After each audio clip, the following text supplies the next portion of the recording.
காசு பணம் இல்லைனாலும் நம்ம ஒரு வேளை சாப்பாடு நம்ம வேலை செய்கிற இடத்துலேருந்து வீட்டுக்கு வந்து சாப்பிடும் பொழுது நம்மளோட மனைவி நமக்கு ஒரு வாய் சாப்பாடு போடுவாங்க, நம்மளோட கையிலிருந்து ஒரு வாய் நம்மளோட குழந்தை சாப்பாடு வாங்கி சாப்பிடும் அப்படின்ற ஒரு சந்தோஷம் எல்லா தகப்பனுக்கும் கிடைச்சிடாது.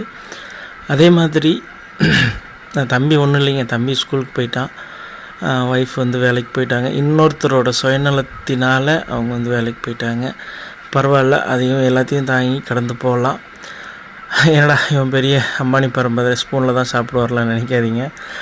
பேட்டர்ன் போட்டுட்டு இருந்தேன், இன்றைக்கி செடவுனு பேட்டர்ன் போட்டுட்ருந்தேன். கை ஃபுல்லாகவே வந்துட்டு அந்த அதாவது அந்த ஸ்கெட்ச் மார்க்கரோட கரை ஃபுல்லாகவே ஆகிட்டு எனக்கு தான் சோப் போட்டும் கழுவணும் போகலை. அதனால் சரி அது சாப்பிட்டா இன்ஃபெக்ஷன் ஆகிடும் அப்படின்றதுக்காக சரி அந்த சாப்பாடு ஸ்பூனில் வச்சு சாப்பிட்றேன். மற்றபடி ஒன்றும் இல்லைங்க. கையில் சாப்பிட்ற சுகமே தனி தான். என்ன தான் இருந்தாலும் அந்த குழம்பும் அந்த சாதமும் போட்டு பிசைஞ்சு அந்த பொரியலோடு வச்சு சாப்பிடும் பொழுது, கையால் பிசைஞ்சு சாப்பிடும் பொழுது ஒரு உணர்வும் ஒரு சந்தோஷம் கையில் கிடைக்கும். ஸோ அது இன்றைக்கி இல்லை. Okay, thank you.